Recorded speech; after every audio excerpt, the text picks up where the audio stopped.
নমস্কার বন্ধুরা, টেট বিষয়ে স্থায়ী সমাধানের জন্য 7টি রাজ্যের প্রতিনিধিরা মিলিত হয়ে গঠন করল জয়েন্ট টিচার্স ফ্রন্ট, যার মধ্যে অন্তর্ভুক্ত হতে চলেছে আরও 5-6টি রাজ্যের প্রতিনিধি এবং শিক্ষক সংগঠন, যারা আগামী 5ই সেপ্টেম্বর দিল্লির যন্তর মন্তরে মেগা র্যালি করতে চলেছে। তার পাশাপাশি এই যে জেটিএফ গঠন হয়েছে জয়েন্ট টিচার্স ফ্রন্ট, সেখানে অন্তর্ভুক্ত হচ্ছে ওয়েস্ট বেঙ্গলও। কি ডিটেলস সমস্ত কিন্তু আপনাদের সঙ্গে শেয়ার করব আজকের এই ভিডিওর মাধ্যমে। তো চলুন দেরি না করে শুরু করা যাক আজকের ভিডিও। প্রথম যারা চ্যানেলে নতুন তাদের অনুরোধ করি চ্যানেলটি সাবস্ক্রাইব করুন এবং শেয়ার করুন। দেখুন, চণ্ডীগড় থেকে নিউজ পাবলিশ হচ্ছে টাইমস অফ ইন্ডিয়ার। সেখানে কি বলছে দেখুন, the Democratic Teachers Front Punjab along with representatives of teachers organisations from different states held a meeting in New Delhi to formulate a national strategy and chalk out the future course of actions on issues faced by lakhs of in-service teachers following the implementations of TET. অর্থাৎ new দিল্লিতে কিন্তু meeting হয়ে গেছে, যেখানে পাঞ্জাবের Democratic Teachers front ছিল, তার সঙ্গে আরও রিপ্রেজেন্টেটিভ ছিল বিভিন্ন রাজ্যের। তারা গঠন করেছে জেটিএফ।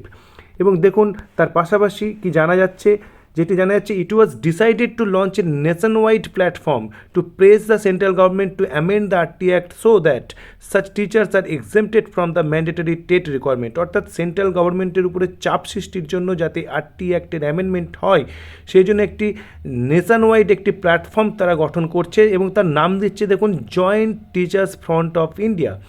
আপনারা নিশ্চয়ই শুনেছেন TFI, teachers front of India. এটি কিন্তু টিএফআই নয়, এটি নতুনভাবে গঠন করা হলো joint teachers front of India.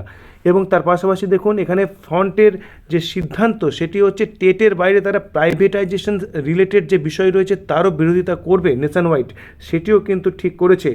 তার পাশাপাশি এখানে 6 মেম্বার সেন্ট্রাল কোঅর্ডিনেশন কমিটি গঠন করা হয়েছে, যেখানে 6 জন মেম্বার রয়েছে।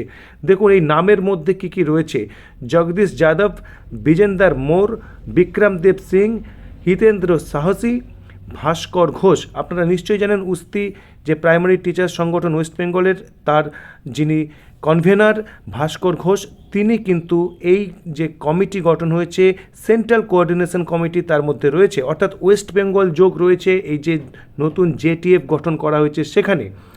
এবং তার পাশাপাশি দেখুন এখানে যন্তর মন্তরে কিন্তু সেপ্টেম্বরের 5 তারিখে কিন্তু নেশন ওয়াইড একটি প্রোটেস্ট কর্মসূচি নেওয়া হয়েছে টিচার্স ডে যেদিন, সেই দিনই কিন্তু এখানে একটা বিশাল বড় কিন্তু একটা প্রোটেস্ট কর্মসূচি নেওয়া হচ্ছে। এবং কারা কারা ছিল দেখুন উপস্থিত: পাঞ্জাব, হরিয়ানা, মধ্যপ্রদেশ, দিল্লি, হিমাচল প্রদেশ, ওয়েস্ট বেঙ্গল অ্যান্ড উত্তরাখণ্ড। তারা মিটিং অ্যাটেন্ড করেছে, কিন্তু সাপোর্ট দিয়েছে আর দেখুন জম্মু কাশ্মীর, ঝাড়খণ্ড, উত্তরপ্রদেশ, রাজস্থান, মহারাষ্ট্র এবং আরও অন্যান্য বিভিন্ন রাজ্যের যে শিক্ষক সংগঠন রয়েছে তারাও কিন্তু সাপোর্ট জানিয়েছে এই সংগঠনের প্রতি।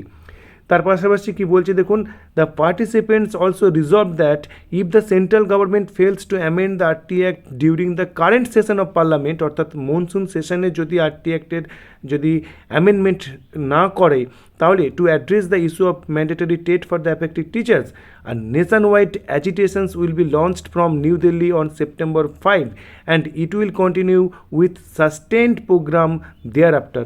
আপনারা জানেন আগস্ট মাস পর্যন্ত কিন্তু এখানে আমাদের মনসুনের যে অধিবেশন সেটি কিন্তু চলবে আগস্ট মাসের পরে, সেই জন্য সেপ্টেম্বর মাসে কিন্তু এই যে প্রোটেস্ট কর্মসূচি সেটি নেওয়া হচ্ছে। অর্থাৎ সকলেই আশা করছেন যে চলতি বাদল অধিবেশনেই যেন এই আরটি অ্যাক্টের অ্যামেন্ডমেন্ট গভর্নমেন্টের পক্ষ থেকে আনা হয়।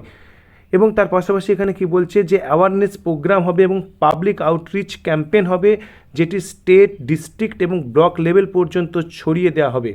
আর যে চলতি বাদল অধিবেশনে এই সমস্যার সমাধানের জন্য আরটি অ্যাক্টের অ্যামেন্ডমেন্ট আসে কি না, আপনার কি মতামত অবশ্যই কমেন্ট বক্সে প্লেস করুন এবং ভিডিওটি ইনফরমেটিভ মনে হলে শেয়ার করুন। পরবর্তী আপডেটের জন্য চ্যানেলটি সাবস্ক্রাইব করুন। ধন্যবাদ।